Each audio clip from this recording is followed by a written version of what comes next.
ഇതിനുള്ള പണം വാങ്ങി ആ ഔട്ട്ലെറ്റ് അവിടുന്ന് മാറ്റാൻ വേണ്ടി ബാർ മുതലാളിമാരുടെ കയ്യിൽ നിന്നും മറ്റും പണം വാങ്ങി അവിടുന്ന് ഔട്ട്ലെറ്റ് ഇങ്ങോട്ട് മാറ്റി. ഞങ്ങൾ സമരം തുടങ്ങിയപ്പോഴല്ലേ നിങ്ങൾക്ക് ഇത് പിടുത്തം വിട്ടു എന്ന് മനസ്സിലായത്?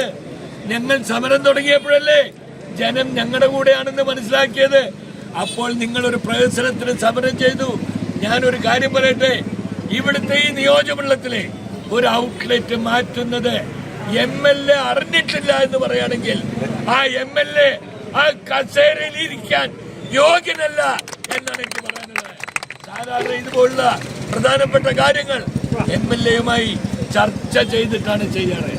മുനിസിപ്പാലിറ്റി ലൈസൻസ് കൊടുത്തിട്ടില്ലെന്ന് പറയും.